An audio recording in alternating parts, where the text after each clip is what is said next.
Imagine being just 11 days away from a land where milk and honey flow abundantly, a land promised by God, only to end up wandering for 40 years in a hostile desert. What could turn such a short journey into a 4-decade-long pilgrimage? The Book of Numbers unveils this dramatic story of a nation in formation, wavering between faith and rebellion, obedience and grumbling. It is not merely a record of censuses and statistics, as its name might suggest, but an intense human drama where every choice carries eternal consequences. This book vividly portrays the cost of disobedience. An entire generation that witnessed miracles in Egypt and crossed the Red Sea would never set foot in the Promised Land. It is a journey that teaches us that our relationship with God is not measured by the number of miracles we witness, but by the faithfulness we demonstrate in times of adversity. Come and discover how this ancient story sheds light on our own journey of faith. In the second year after the Exodus from Egypt, in the wilderness of Sinai, God speaks to Moses, commanding a census of all men aged 20 and older who are fit for war. This is not just a population count, but a military and spiritual preparation for the conquest of the Promised Land. Each tribe is carefully counted, and the total is staggering: 603,550 warriors ready for battle. The census reveals not just numbers, but God's faithfulness in multiplying Abraham's descendants as promised. From 70 people who entered Egypt, they had grown to over 600,000 men, not counting women and children. This extraordinary increase proves that even in slavery, God was silently working on behalf of his people. All tribes participate in the census except Levi. God sets this tribe apart for a special purpose: caring for the tabernacle, the visible dwelling place of God among his people. Instead of fighting earthly battles, the Levites would engage in spiritual warfare, maintaining pure worship and serving as intermediaries between God and the nation. The Israelite camp is not a chaotic gathering, but a divinely orchestrated formation. The tabernacle stands at the center, symbolizing that God is the heart of the nation. Surrounding it, the Levites form a protective circle, divided into 3 families with specific responsibilities. The sons of Gershon take care of the coverings and curtains.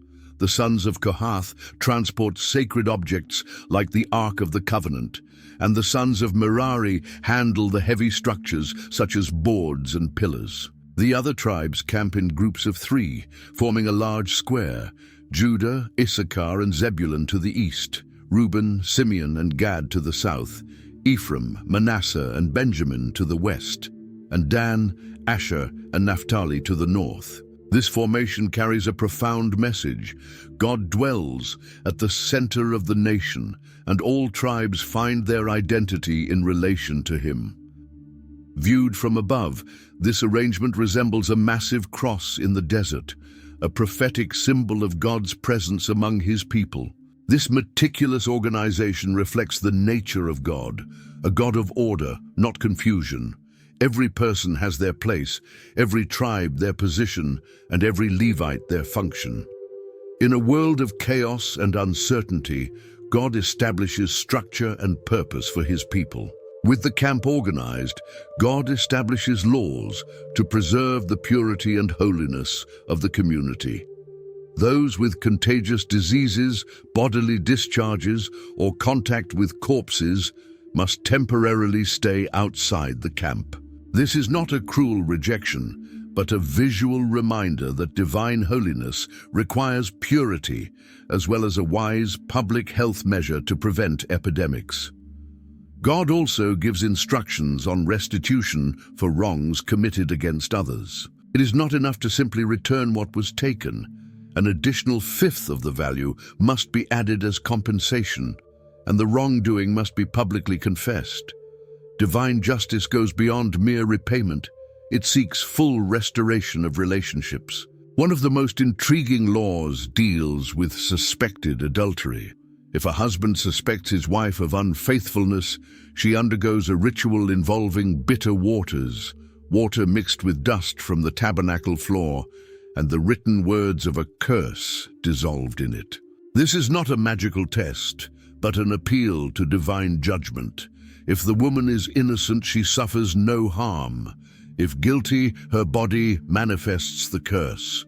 This procedure protects the woman from baseless accusations and violence fueled by jealousy, placing judgment in God's hands, the only one who truly knows the heart.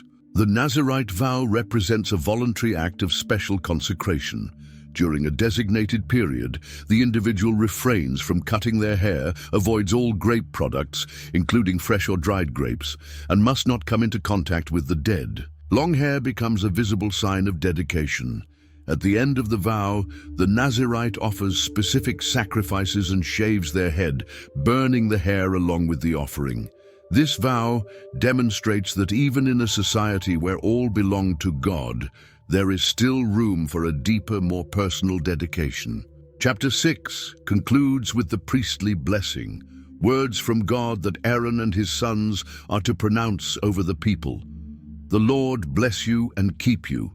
The Lord make his face shine upon you and be gracious to you. The Lord turn his face toward you and give you peace. This threefold blessing speaks of divine protection, unmerited favor, and complete peace, exactly what Israel would need for its challenging journey ahead. Chapter 7 describes the offerings of tribal leaders for the dedication of the Tabernacle, an event lasting 12 days, with each leader bringing identical gifts: a silver platter and a silver basin filled with fine flour mixed with oil, a gold spoon full of incense, and various animals for different types of sacrifices. This seemingly monotonous repetition conveys a profound message. Before God, all tribes hold equal value. The size, history, or reputation of each tribe does not matter. Every one of them is equally precious to God. The text takes the time to record each identical offering, emphasizing that God values the contribution of every group among his people. The consecration of the Levites involves a detailed purification ritual. They are sprinkled with the water of purification, shave their entire bodies, wash their clothes, and are presented before the tabernacle, where the Israelites lay hands on them, symbolizing that the Levites represent the entire nation in service to God. After offering sacrifices, the Levites are ready to replace Israel's firstborn in sacred service. God establishes that the Levites must serve from the ages of 25 to 50. This age limit acknowledges both the need for maturity in sacred work and the wisdom of allowing rest in old age. After turning 50, they may assist their younger brothers, passing on their experience without bearing the full weight of responsibilities. In the first month of the second year after leaving Egypt, Israel celebrates the Passover in the wilderness. This is not merely a ritual, but a reaffirmation of identity. The memorial meal recalls their deliverance from Egypt and renews Israel's commitment as a redeemed people. For those unable to participate at the regular time due to ritual impurity or travel, God provides a second opportunity a month later, a perfect balance between the importance of obedience and the reality of grace. The divine presence visibly manifests as a cloud over the tabernacle. By day, it appears as an ordinary cloud. By night, it takes on the appearance of fire. This manifestation is not just a supernatural spectacle, but a practical guide. When the cloud lifts, it is time to depart. When it settles, it is time to camp. Whether for a day, a month, or a year, Israel remains where the cloud stays and moves only when it moves. This visible guidance demonstrates God's constant care. Israel does not have to guess the way. Divine direction is clear and unmistakable. Moses also receives instructions to make 2 silver trumpets for communication within the camp. Different sounds convey different messages, assembling the entire congregation, summoning only the leaders, signaling departure, or warning of war. Additionally, the trumpets are blown on days of joy, during feasts, and at the beginning of months. These instruments serve as divine communication technology, enabling the efficient coordination of a vast group of people in the wilderness. Finally, on the 20th day of the second month of the second year, after nearly a year camped at the foot of Mount Sinai, the Israelites set out. The cloud lifts, the trumpets sound, and the tribes march in their assigned order. Moses invites his brother-in-law Hobab to join the journey as a guide familiar with the desert, saying, "Do not leave us, for you know where we should camp in the wilderness, and you will be our eyes." Even with divine guidance, Moses values human wisdom and practical experience, a balance between trusting God and utilizing available resources. Each morning, when the Ark of the Covenant sets out ahead of the people, Moses proclaims, "Rise up, Lord. May your enemies be scattered, and may those who hate you flee before you." And each evening when it comes to rest, he declares, "Return, O Lord, to the countless thousands of Israel." These brief prayers capture the essence of the journey. Israel moves forward, trusting in divine protection, and rests securely in his presence. The harmony does not last long. Just 3 days after leaving Sinai, complaints begin. The text does not specify the exact reason, only stating that the people began to complain, which was displeasing in the Lord's ears. This murmuring deeply offends God, who sends consuming fire to the outskirts of the camp. The people cry out to Moses, who intercedes, and the fire dies down. The place is named Tabernacle, meaning burning, as a reminder of this judgment. It is a severe warning that ingratitude is not a minor flaw, but a grave offense against the one who delivered and sustains them. Soon, a second, even more serious complaint arises. The rabble, likely the non-Israelites who joined the Exodus, begins to express a strong craving for the foods of Egypt. Who will give us meat to eat? We remember the fish we ate freely in Egypt, along with the cucumbers, melons, leeks, onions, and garlic. They despise the manna, the miraculous bread that God provides daily, calling it worthless food.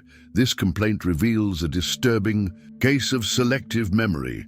They recall the flavors of Egypt, but completely forget the brutal slavery. The phrase, "we ate freely," is particularly ironic. Nothing was free in Egypt. They paid with their sweat, blood, and tears. This distortion of reality shows how ingratitude corrupts both memory and perception.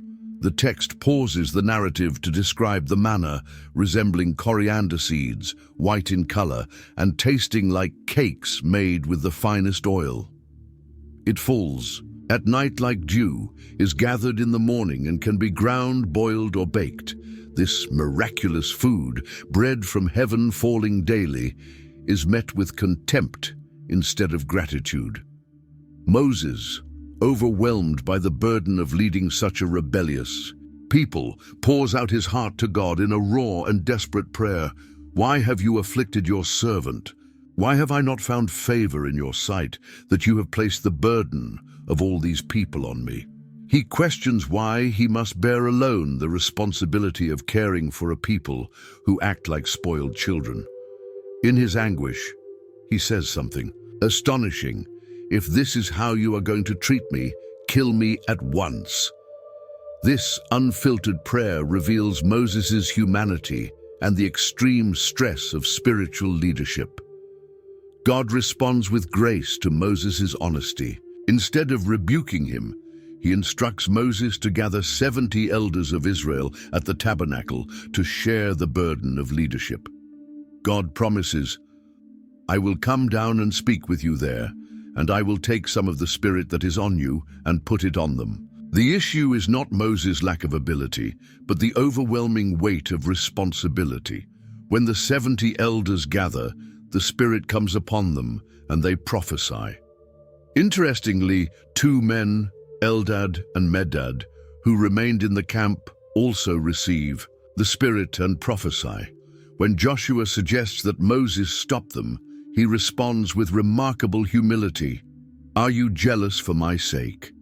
I wish that all the Lord's people were prophets, and that the Lord would put his Spirit on them." As for the complaint about meat, God responds in an unexpected way. "Consecrate yourselves, for tomorrow and you will eat meat. For you have wept in the Lord's hearing, saying, Who will give us meat to eat? We were better off in Egypt.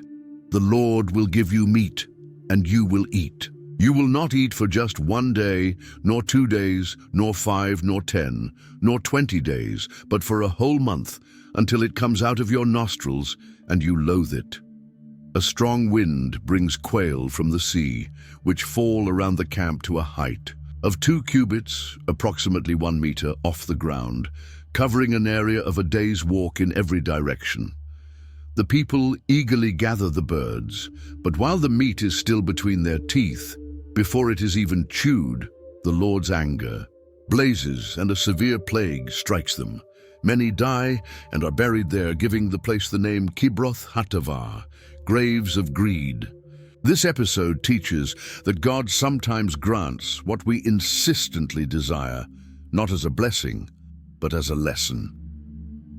After this tragedy, another rebellion arises, this time within Moses' own family. Miriam and Aaron, Moses' siblings, speak against him because of his Cushite wife, likely a dark-skinned Ethiopian woman. But this is merely a pretext. The text reveals their true motivation. Has the Lord spoken only through Moses? Hasn't he also spoken through us? They challenge Moses' unique authority as God's primary spokesperson. The text pauses to note, now Moses was a very humble man, more humble than anyone else on the face of the earth. This is not a random remark. It highlights that Moses did not seek leadership out of ambition, nor did he defend himself when attacked. His meekness, better translated as humility, makes him the ideal leader, as his personal agenda does not compete with God's purposes. God immediately summons the 3 siblings to the tabernacle. The divine cloud descends, and God calls Aaron and Miriam forward, explaining Moses' uniqueness. When there is a prophet among you, I, the Lord, reveal myself to them in visions. I speak to them in dreams. But this is not true of my servant Moses. With him I speak face to face, clearly and not in riddles. He sees the form of the Lord. Why then were you not afraid to speak against my servant Moses? The Lord's anger burns, and as the cloud lifts, Miriam is leprous, white as snow. Aaron, seeing his sister's dreadful condition, pleads with Moses, "Oh, my Lord, do not hold against us the sin we have so foolishly committed." Moses, demonstrating the humility mentioned earlier, immediately cries out to God, "Oh God, please heal her." God responds that if Miriam's own father had spit in her face, she would be disgraced for 7 days. Therefore, she must remain outside the camp for 7 days before being restored. This judgment is both severe and merciful, severe in making clear the gravity of rebelling against God's appointed leader, yet merciful in being temporary. After 7 days, Miriam is readmitted into the community, completely healed. The entire people wait for Miriam before continuing their journey, an indication of her value and status despite her mistake. This story carries a powerful lesson. God takes attacks on his chosen leaders seriously, but also offers restoration after repentance and discipline. Finally, Israel reaches the southern border of the Promised Land. From Hazeroth, they advance to the wilderness of Paran. There, God instructs Moses to send 12 men, 1 leader from each tribe, to explore the land of Canaan. This mission is not to determine whether they should enter the land, but how to do so. Entry has already been decided by God.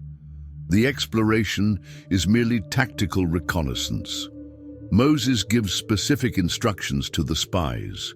See what the land is like and whether the people who live there are strong or weak, few or many. What is the land like? Is it good or bad? What about the cities? Are they camps or fortified? How is the soil? Is it fertile or poor? Are there trees in it or not? Be courageous and bring back some of the fruit of the land. It is the season Of the first ripe grapes, a perfect time to assess the land's fertility, the spies travel through the land for 40 days, from the wilderness of Zin to Rehob, near the entrance of Hamath, exploring the entire promised territory. In the valley of Eshcol, they cut down a cluster of grapes so large that it has to be carried on a pole between two men. They also gather pomegranates and figs. Upon their return, they first bring good news. We went into the land to which you sent us, and it truly flows with milk and honey. Here is its fruit. The enormous fruits confirm the land's extraordinary fertility, just as God had promised. The divine promise is visually confirmed by the giant cluster of grapes they display, but the report quickly takes a negative turn. However, the people who live there are powerful, and the cities are fortified and very large. We even saw the descendants of Anak there. They describe the various peoples occupying different regions: Amalekites in the Negev, Hittites, Jebusites, and Amorites in the mountains, Canaanites by the sea, and along the Jordan. The mention of the Anakites, giants, is particularly intimidating. Caleb, one of the spies, tries to calm the people.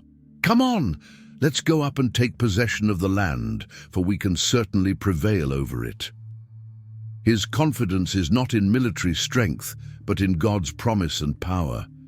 He knows that if God has promised the land, he will also grant victory. But the other 10 spies insist on their negative perspective. We cannot go up against those people, for they are stronger than we are. They exaggerate the difficulties. The land we explored devours those living in it.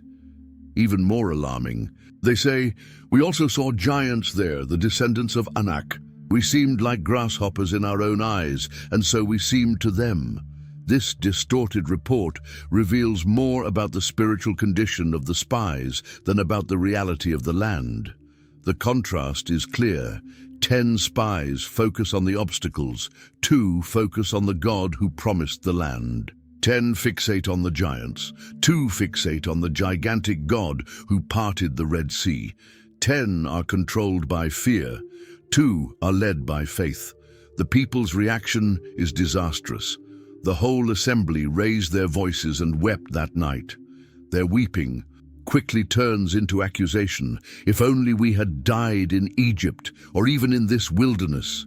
Then comes their direct challenge to divine leadership. "Why is the Lord bringing us to this land, only to let us fall by the sword? Our wives and children will be taken as plunder. Wouldn't it be better for us to go back to Egypt?" Finally, their rebellion becomes outright. "Let us appoint a leader and return to Egypt." Moses and Aaron fall face down before the entire assembly, a gesture of deep anguish and supplication to God. Joshua and Caleb tear their garments, a sign of extreme grief, and make one final plea. "The land we explored is exceedingly good. If the Lord is pleased with us, he will lead us into that land, a land flowing with milk and honey, and give it to us. Only do not rebel against the Lord, and do not be afraid of the people of the land, for we will devour them like bread. Their protection is gone, but the Lord is with us. Do not be afraid of them." Instead of listening, the people threaten to stone them. At this critical moment, the glory of the Lord appears in the tabernacle before all the Israelites. God says to Moses, "How long will these people treat me with contempt? How long will they refuse to believe in me, despite all the signs I have performed among them? I will strike them with a plague and destroy them, but I will make you into a nation greater and stronger than they are."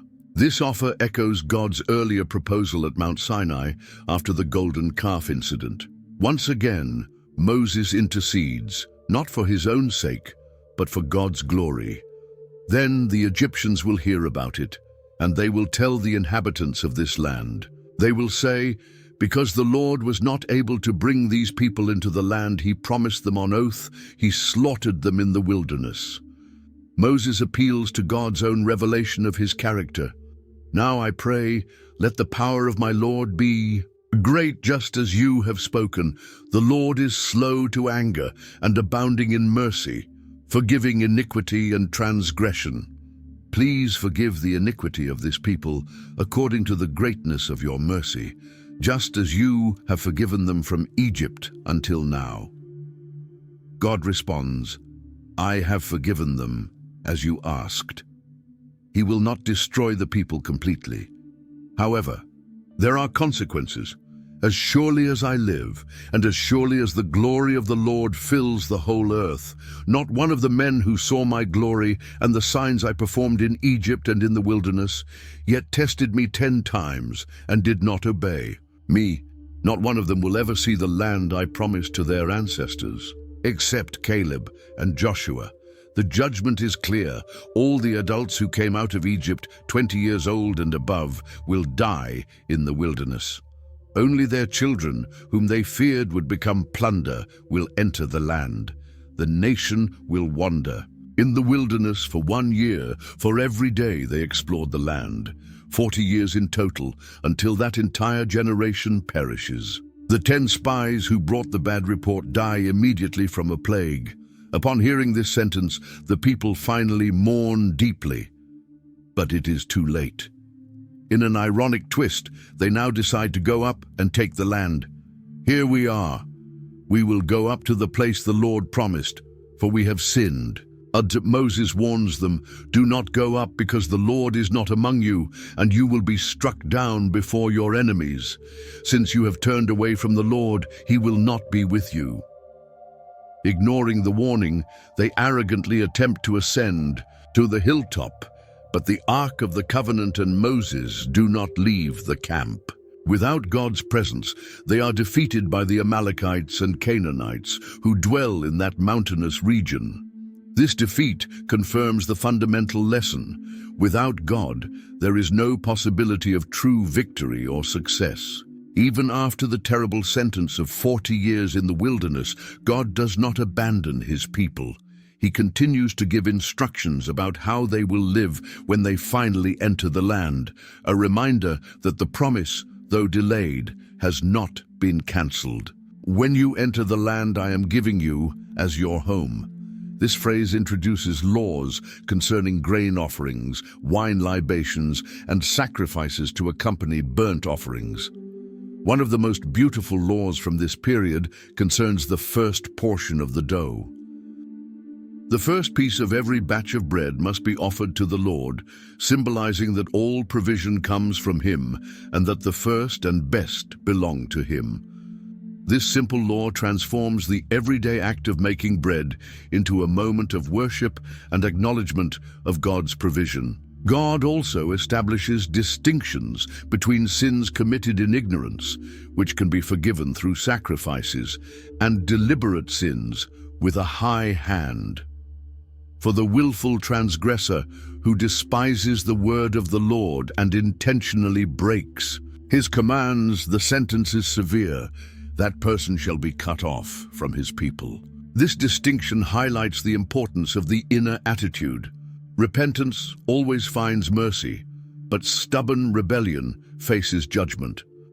A concrete example of this distinction appears in the case of a man found gathering wood on the Sabbath.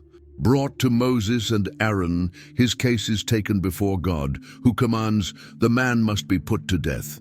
The whole assembly is to stone him outside the camp.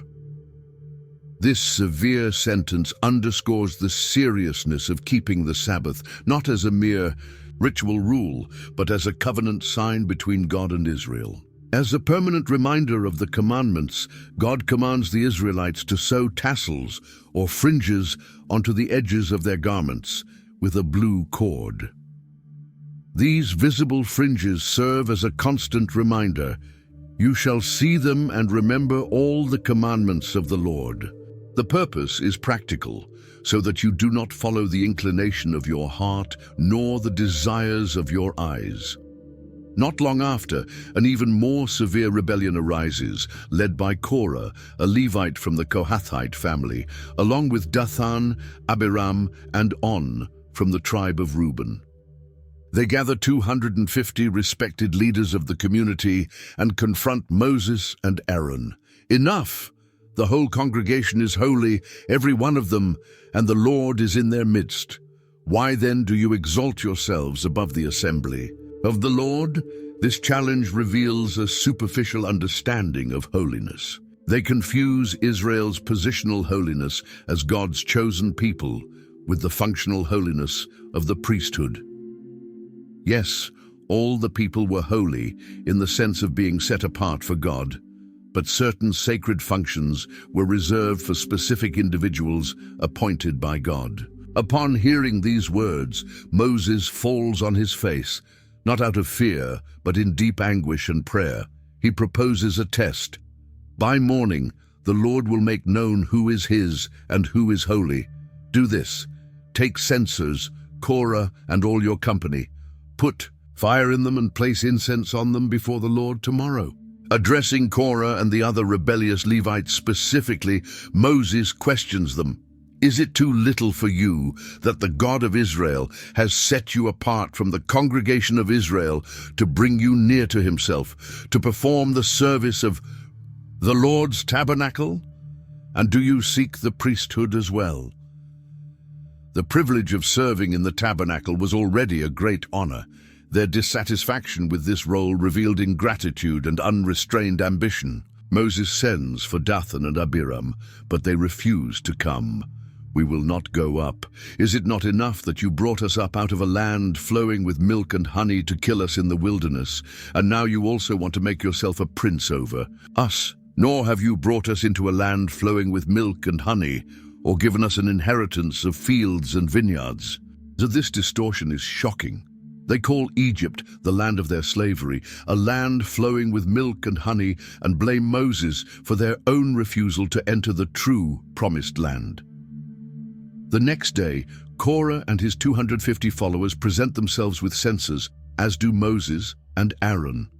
The glory of the Lord appears to the whole congregation, and God tells Moses and Aaron, "Separate yourselves from this congregation, that I may consume them in a moment." Once again, Moses and Aaron intercede, falling prostrate and crying out, "O God, the God of the spirits of all flesh, shall one man sin? And will you be angry with the whole congregation?" God instructs the people to move away from the tents of Korah, Dathan, and Abiram. Moses announces a sign. If these men die a natural death, then he was not sent by God. But if the earth opens its mouth and swallows them alive, then all will know that they have rejected the Lord. As soon as Moses finishes speaking, the ground beneath the rebels splits open. The earth literally opens its mouth and swallows Korah, Dathan, and Abiram, along with their families and all their possessions. They go down alive into Sheol, the grave, and the earth closes over them. At the same time, fire comes from the presence of the Lord and consumes the 250 men who were offering incense. The Lord instructs that the censers of these men, sanctified by their use in the sanctuary, be collected and turned into plates to cover the altar. These plates would serve as a perpetual memorial for Israel, reminding them that only the descendants of Aaron may offer incense before the Lord. Amazingly, the very next day, the entire congregation murmurs against Moses and Aaron. "You have killed the people of the Lord." This unbelievable accusation, following such a clearly divine judgment, demonstrates the depth of the people's rebellion and spiritual blindness. Again, the glory of the Lord appears, and he threatens to consume the entire congregation. As Moses and Aaron fall prostrate in prayer, a plague begins to spread among the people. Moses quickly instructs Aaron, "Take your censer, put fire from the altar in it, lay incense on it, and go quickly to the congregation and make atonement for them." Aaron runs into the midst of the assembly where the plague had already begun and offers incense, making atonement for the people. He stands between the dead and the living, and the plague ceases. A beautiful image of the priest as a mediator between God and the people. Yet 14,700 people die in the plague, in addition to those who perished because of Korah. To eliminate any remaining doubt about the priesthood chosen by God, the Lord orders a final test. Each tribe must bring a staff with the name of its tribal leader inscribed on it. The staff of Levi will bear the name of Aaron. These 12 staffs are placed in the tabernacle before the Ark of the Testimony.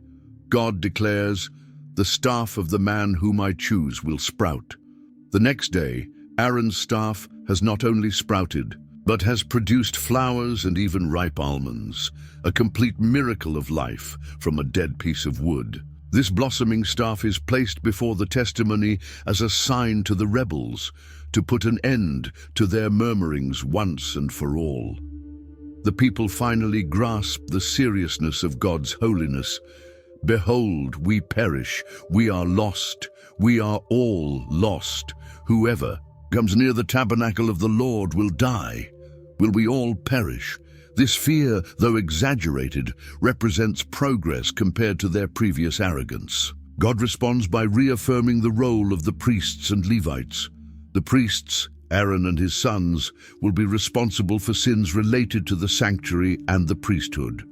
The Levites will assist the priests and care for the tabernacle, but they must not approach the sacred utensils or the altar, under penalty of death for both themselves and the priests who allow it. As compensation for not receiving territorial inheritance in Israel, the Levites will receive the tithes of the people, and from these tithes they will offer a tithe to the priests.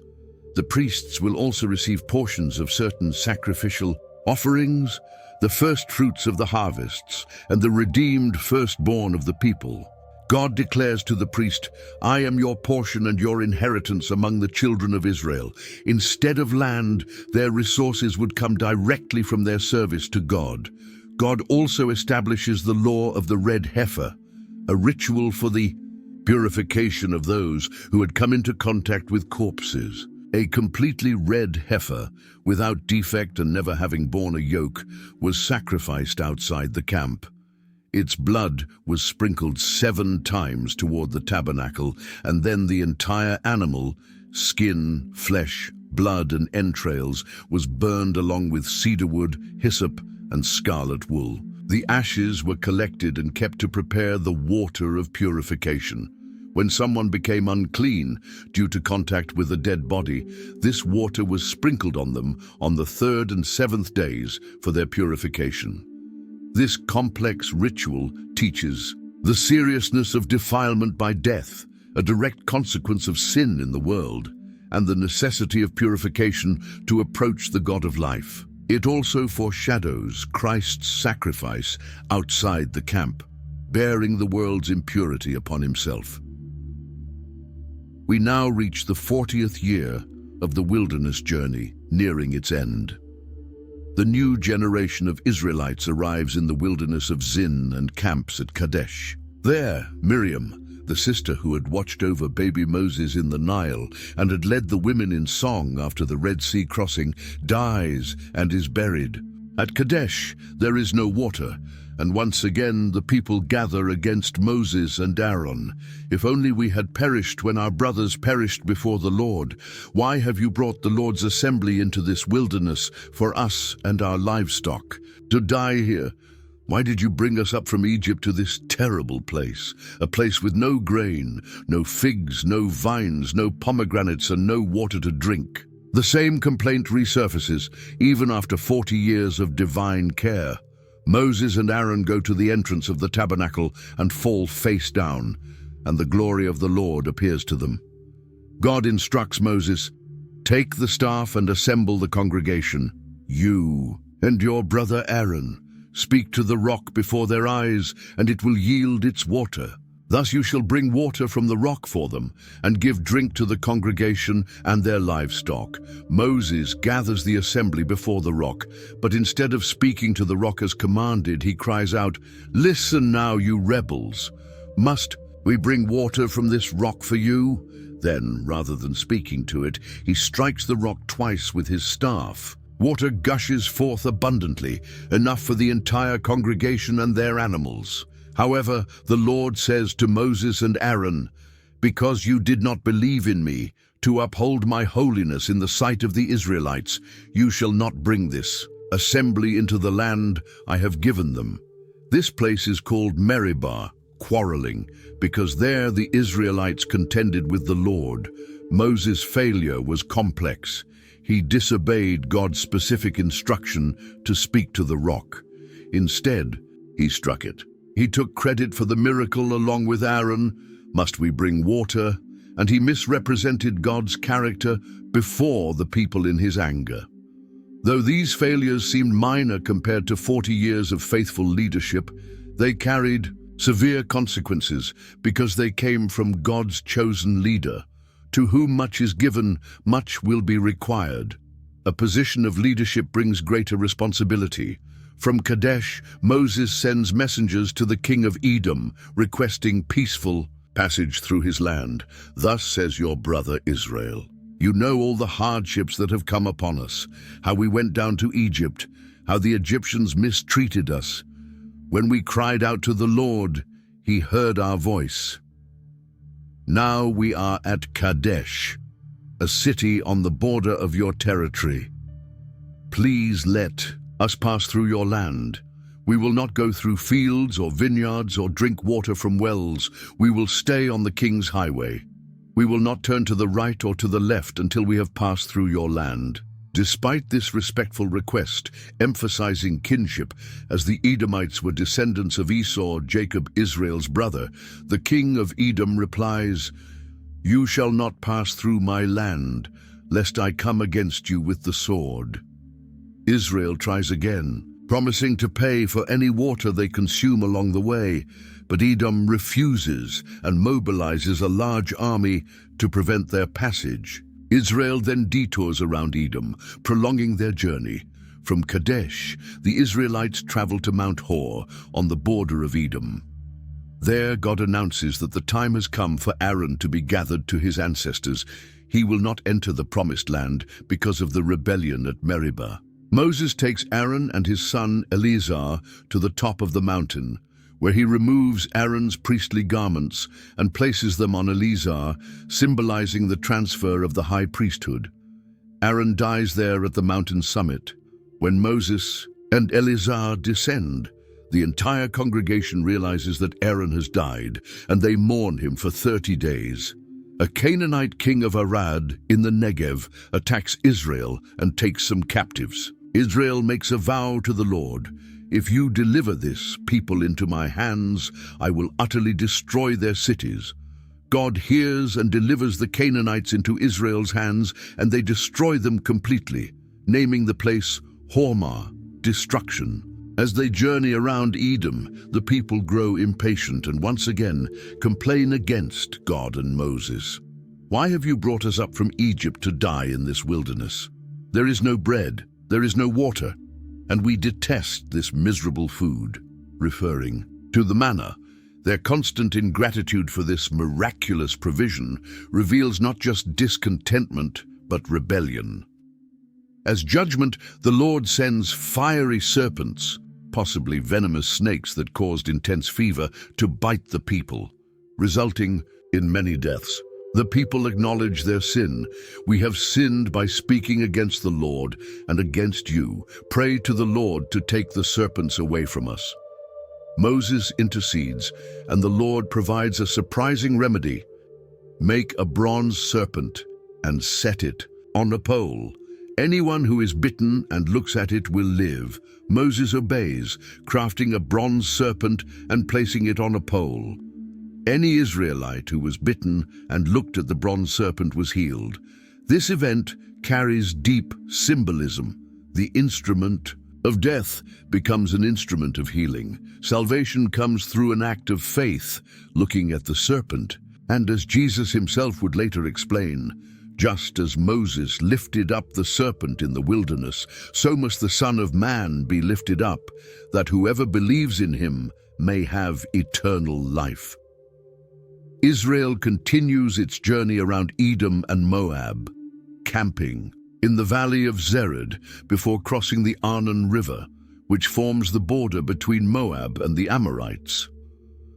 The Book of the Wars of the Lord, an ancient text now lost, is cited, providing a geographical description of these places. In Beer, well, the people dig a well and celebrate with a song about the water that God provides, a rare moment of joy and gratitude in a narrative otherwise marked by complaints. As they approach Amorite territory, Israel sends messengers to Sihon, king of the Amorites, requesting peaceful passage, just as they had done with Edom. Unlike the Edomites, relatives of Israel who could not be attacked, the Amorites had no such protection in the divine promise. Sihon not only refuses passage, but also mobilizes his army against Israel. In the ensuing battle, Israel utterly defeats Sihon and takes possession of his entire territory. Encouraged, the Israelites advance along the road to Bashan, where King Og marches with his army to confront them at Edrei. God assures Moses, "Do not be afraid of him, for I have delivered him into your hand, along with all his people and his land." Israel completely defeats Og, leaving no survivors, and takes possession of his land. These victories over Sihon and Og, two powerful kings, are later celebrated in many psalms as demonstrations of God's power on behalf of his people. With these conquests, Israel occupies the entire region east of the Jordan, from the Arnon River to Mount Hermon, territory later given to the tribes of Reuben, Gad, and half of Manasseh. They camp on the plains of Moab, across the Jordan from Jericho, positioned right on the border of the Promised Land. Balak, king of Moab, is terrified by Israel's presence. "This people will lick up everything around us as an ox licks up the grass of the field." He allies with the Midianites and, realizing he cannot defeat Israel militarily, resorts to a spiritual weapon. He hires Balaam, a famous diviner from Pethor near the Euphrates, to curse Israel. "Come now, I beg you, curse this people for me, because they are too powerful for me. For I know that whomever you bless is blessed, and whomever you curse is cursed." When Balak's messengers arrive with the offer, Balaam tells them to stay the night while he consults the Lord. Surprisingly, the true God speaks to this pagan diviner. "Do not go with them. You must not curse the people, for they are blessed." Balaam tells the messengers that the Lord has refused to let him go. Balak then sends a second delegation with more numerous and prestigious princes, offering great honors and rewards. Balaam replies, "Even if Balak gave me his house full of silver and gold, I could not go beyond the command of the Lord." Yet he asks them to stay another night to see if the Lord has anything more to say. This time, God permits Balaam to go, but only to speak what he commands. The next morning, Balaam sets out with the Moabite princes. On the way, the angel of the Lord stands in his path to stop him, visible only to Balaam's donkey. 3 times the animal veers off or stops, and 3 times Balaam beats it. Finally, the Lord opens the donkey's mouth, and it asks, "What have I done to you that you have beaten me these 3 times?" Then the Lord opens Balaam's eyes, and he sees the angel with a drawn sword. The angel warns, "If she had not turned away, I would certainly have killed you by now." Balaam confesses his sin and offers to return, but the angel reiterates, "Go with these men, but speak only the word I tell you." The story of the talking donkey, unique in the entire Bible, serves as a humiliation for Balaam. If God can make a dumb animal speak, he can certainly control the words of a reluctant prophet. When Balaam arrives, Balak welcomes him and takes him to Bamoth Baal, from where part of the Israelite camp can be seen. Balaam instructs that 7 altars be built, each with a bull and a ram as a sacrifice. After the sacrifices, he goes to a high place to consult the Lord, who puts a word in his mouth. Returning to Balak, Balaam delivers his first prophecy, which instead of a curse is a blessing. "How can I curse those whom God has not cursed? How can I condemn those whom the Lord has not condemned? Who can count the dust of Jacob, or number even a fourth of Israel?" Balak protests, "What have You done to me? I brought you to curse my enemies, and instead you have blessed them. Balak then takes Balaam to another location, the field of Zophim on the top of Pisgah, thinking that seeing only part of the Israelite camp might allow Balaam to curse them. Again, 7 altars are built, sacrifices are offered, and Balaam consults the Lord. His second prophecy is even stronger in Israel's favor. God is not a man that he should lie, nor a son of man that he should change his mind. Does he speak and not act? Does he promise and not fulfill? No misfortune is seen in Jacob, no misery observed in Israel. The Lord their God is with them, the shout of a king is among them. Desperate, Balak tries a third time, taking Balaam to the top of Peor. Following the same ritual, Balaam, seeing that it pleased the Lord to bless Israel, no longer seeks omens as before, but turns his face toward the wilderness. The Spirit of God comes upon him, and his third prophecy is the most praiseworthy yet. How beautiful are your tents, O Jacob, your dwellings, O Israel. Like valleys they spread out, like gardens beside a river. God brought them out of Egypt. Blessed is he who blesses you, and cursed is he who curses you. Furious, Balak claps his hands and says, I summoned you to curse my enemies, but now you have blessed them 3 times. Now go home. Balaam replies that he had warned Balak he could only speak what God commanded. Before departing, he voluntarily offers a 4th prophecy, even more extraordinary, speaking of a distant future. I see him, but not now. I behold him, but not near. A star will come out of Jacob, a scepter will arise from Israel. He will crush the foreheads of Moab and destroy all the sons of Sheth. This messianic prophecy foretells a future king of Israel who will rule over the surrounding nations, partially fulfilled by David, but ultimately only by the future Messiah.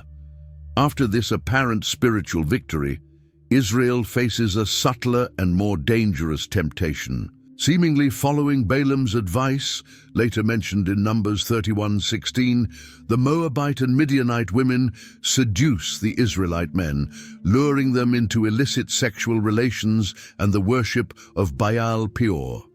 This diabolical strategy, if we cannot curse them, we can make them curse themselves through sin, almost succeeds. The Lord's anger burns against Israel, and a plague begins to spread through the camp. God instructs Moses, take all the leaders of the people and hang them in broad daylight before the Lord, so that the Lord's fierce anger may turn away from Israel. Moses commands the judges, each of you must put to death those of your men who have joined in worshipping Baal Peor. As judgment unfolds and the people weep at the entrance of the tabernacle, an Israelite man brazenly brings a Midianite woman into his tent in full view of Moses and the entire congregation. Phinehas, son of Eleazar and grandson of Aaron, takes a spear, follows the couple into the tent, and pierces both of them with a single thrust. Immediately the plague ceases, but not before 24,000 Israelites have perished. The Lord speaks to Moses, Phinehas has turned my anger away from the Israelites because he was zealous with my zeal among them. Therefore, I grant him my covenant of peace. It will be a covenant of lasting priesthood for him and his descendants because he was zealous for his God. Phinehas's bold zeal for God's honor and Israel's purity saves the nation from greater destruction. God then instructs Moses to treat the Midianites as enemies and attack them, for they had plotted to seduce Israel. This command will be fulfilled later, but before that, a reorganization of the nation is necessary for the imminent conquest. The Lord commands a second census, counting all men 20 years and older who are fit for war. The total is 601,730, slightly lower than the first census, 603,550, reflecting the various plagues and judgments over the 40 years in the wilderness. This count will serve as the basis for land distribution. To the larger groups you shall give a greater inheritance, to the smaller groups a lesser inheritance. The Levites are counted separately, 23,000 males 1 month and older, an increase from the 22,000 in the first census. Significantly, not one of them was among those counted by Moses and the priest Aaron in the first census. Except for Caleb and Joshua, that entire generation perished in the wilderness as decreed by God. A solemn reminder that the Lord's words, whether of judgment or promise, always come to pass. An important legal issue arises when the daughters of Zelophehad from the tribe of Manasseh, Mahlah, Noah, Hoglah, Milcah, and Tirzah, approach Moses. Their father had died in the wilderness without leaving any sons, and they fear that his name will disappear from his family due to the lack of inheritance. They plead, "Give us a possession among our father's brothers." Moses brings the case directly before the Lord, who responds, "The daughters of Zelophehad are right. You must certainly give them an inheritance among their father's relatives." Furthermore, God establishes a permanent statute. If a man dies without sons, his inheritance shall pass to his daughters. If he has no children, it will go to his brothers, uncles, or closest relative. This groundbreaking law recognizes the value of women in a patriarchal society and protects family continuity.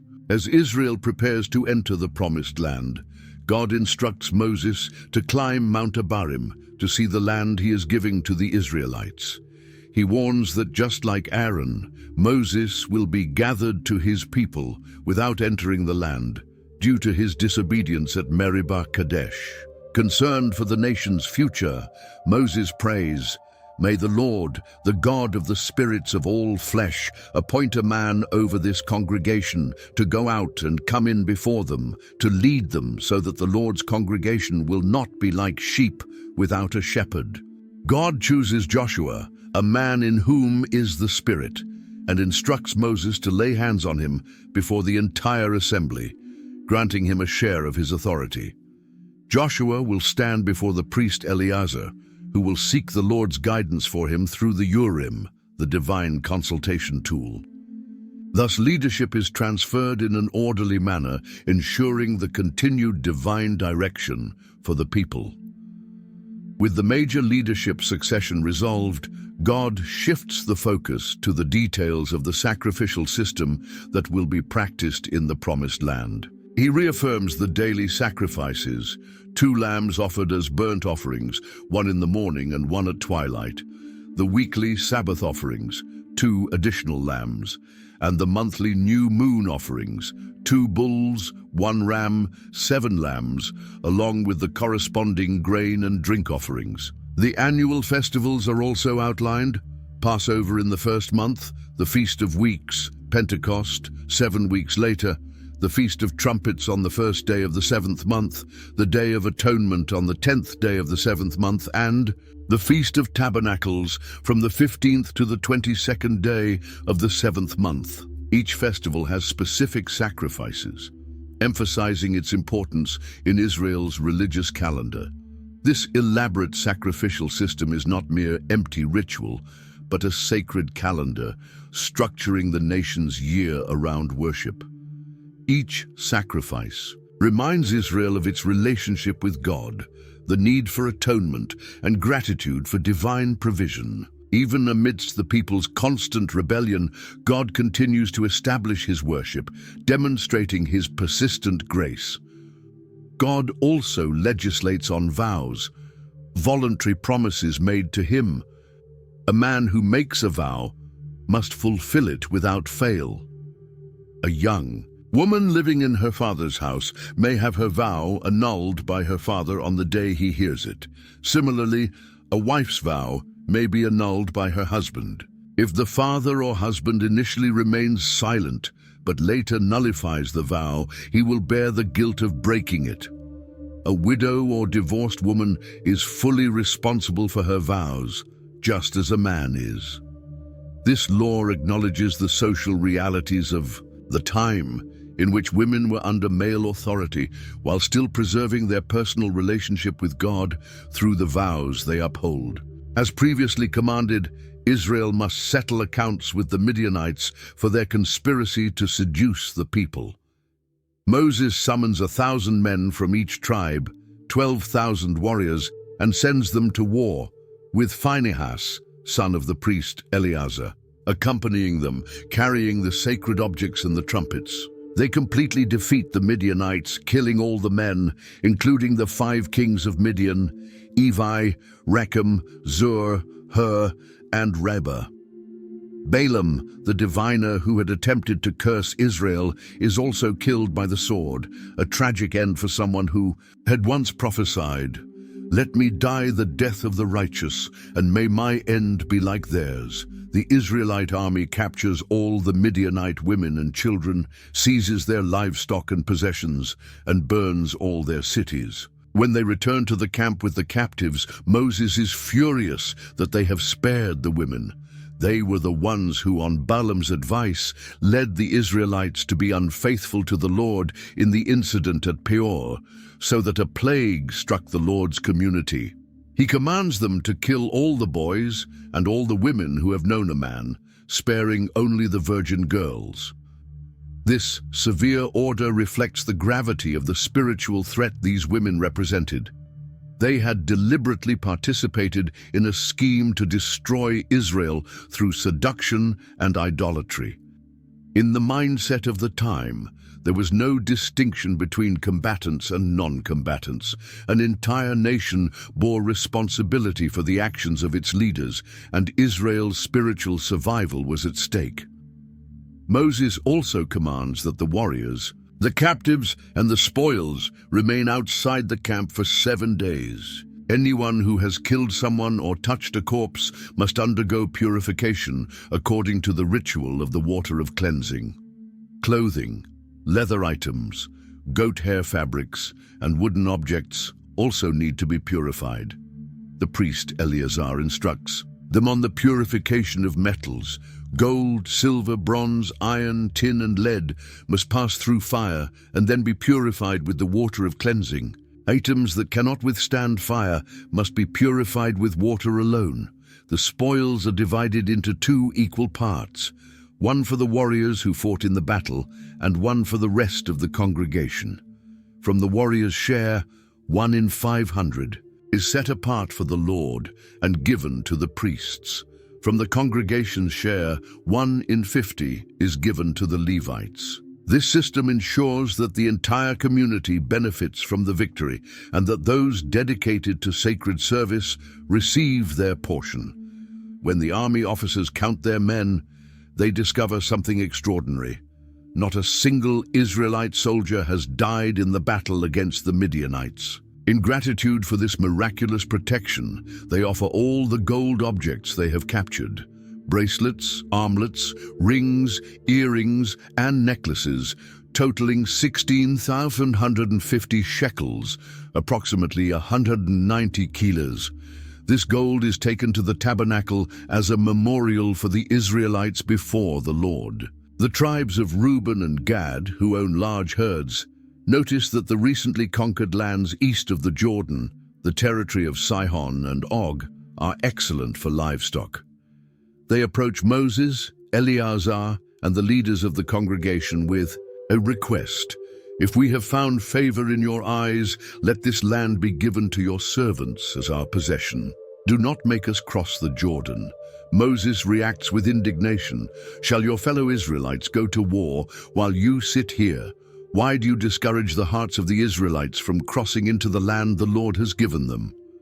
He compares their attitude to that of the spies who disheartened the people 40 years earlier, resulting in 40 years of wandering in the wilderness. "And now you have risen in your father's place, a brood of sinful men, to increase still more the Lord's fierce anger against Israel.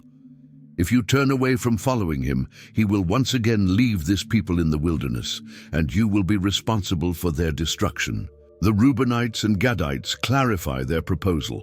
"We will build pens for our livestock and cities for our children, but we ourselves will arm for battle and go ahead of the Israelites until we have brought them to their place." They do not refuse to fight. They simply ask to settle their families and herds before crossing the Jordan as the vanguard of the Israelite army. They vow to return to their homes only after every tribe has received its inheritance. Moses accepts this modified proposal.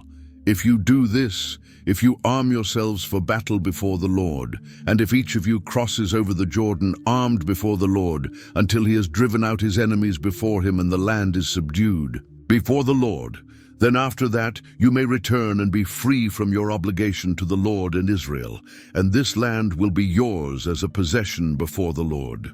But if you fail to do this, you will be sinning against the Lord, and be sure that your sin will find you out. The Reubenites and Gadites reaffirm their commitment, and Moses instructs Eleazar, Joshua, and the tribal leaders regarding this agreement. Thus the territory of Sihon, king of the Amorites, and Og, king of Bashan, is given to the tribes of Gad, Reuben, and half the tribe of Manasseh, the descendants of Machir. They rebuild destroyed cities and construct pens for their livestock. Chapter 33 provides a detailed record of all Israel's journeys from their departure from Egypt to the plains of Moab. This list of 42 encampments serves as both a historical travel log and a memorial to God's faithfulness during the 40 years in the wilderness. The record begins with their departure from Ramesses on the 15th day of the first month, the day after the first Passover, with a mighty hand in the sight of all the Egyptians.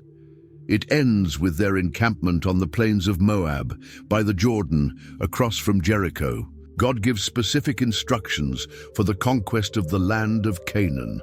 When you cross the Jordan into the land of Canaan, you must drive out all the inhabitants of the land before you, destroy all their carved images, all their cast idols, and demolish all their high places. The command is not driven by xenophobia, but by the necessity of eliminating Canaanite idolatry and its abominable practices, such as child sacrifice. The warning is clear. If you do not drive out the inhabitants of the land before you, then those you allow to remain will be barbs in your eyes and thorns in your sides, and they will harass you in the land where you settle. Unfortunately, as recorded in Judges, Israel would ignore this warning and suffer the foretold consequences.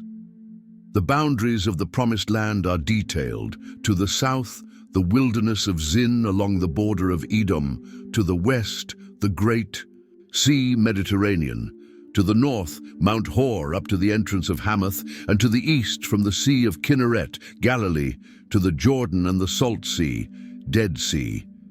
The land would be divided by lot among the 9.5 tribes, excluding Reuben, Gad, and half of Manasseh, who had already received their inheritance east of the Jordan. Each tribe's portion would be proportional to its size. God commands Israel to set aside 48 cities for the Levites, including surrounding pasture lands. Of these, 6 will be designated as cities of refuge, places where someone who has accidentally killed a person may flee for protection from the avenger of blood, a relative responsible for avenging the death. These cities, 3 east and 3 west of the Jordan, establish a justice system that distinguishes between intentional and accidental homicide. An intentional murderer must be executed by the avenger of blood with no possibility of financial ransom. Examples include striking someone with an iron tool, a stone, or a wooden weapon, or pushing someone out of hatred. On the other hand, someone who kills unintentionally, such as accidentally dropping a stone on another person, may flee to a city of refuge and stand trial before the congregation. If found innocent of intentional murder, they will live safely in the city of refuge until the death of the high priest, at which point they may return to their land. At least 2 witnesses are required to condemn someone to death, an important safeguard against unjust executions. The land cannot be cleansed of the bloodshed within it, except by the blood of the one who shed it. This principle underscores how seriously God values human life, created in His image. The book of Numbers concludes by returning to the inheritance of Zelophehad's daughters. The heads of the Gileadite families from the tribe of Manasseh express concern. If Zelophehad's daughters marry men from other tribes, their inheritance will pass to those tribes, permanently reducing Manasseh's territory. God instructs that Zelophehad's daughters may marry whomever they choose, but only within their father's tribe, so that each of the Israelites will possess the inheritance of their ancestors. This rule applies to all daughters who inherit property in Israel. The 5 sisters obey, marrying their cousins and keeping their inheritance within the tribe of Manasseh. The book closes simply. These are the commandments and regulations the Lord gave the Israelites through Moses on the plains of Moab by the Jordan, across from Jericho. At this point, Israel stands ready to enter the Promised Land under Joshua's leadership, armed with all the instructions necessary to establish a society founded on justice, holiness, and faithfulness to God. The journey recorded in Numbers serves as a powerful lesson on the cost of disobedience and God's unwavering faithfulness. Due to their rebellion and lack of faith, an entire generation of Israelites missed the opportunity to enter the Promised Land. Yet God did not abandon His purpose or His people. Through judgment and mercy, discipline and grace, He shaped a new generation ready to receive the inheritance promised to Abraham centuries before. The lessons from this book remain relevant today. The importance of faith in uncertain times, the danger of constant complaining, the generational consequences of rebellion, and above all, God's faithfulness to His promises despite human unfaithfulness. As Paul would later write, these things happened to them as examples and were written down as warnings for us, on whom the culmination of the ages has come. If this message has touched your heart and brought new perspectives to your faith journey, don't keep this knowledge to yourself. Subscribe to our channel for more content like this, content that illuminates the scriptures and helps us apply their truths to our daily lives. Share this video with friends and family who may benefit from these powerful biblical lessons. Remember, just as God was faithful to Israel despite their failures, He will also be faithful to you in your journey. See you in the next Bible study.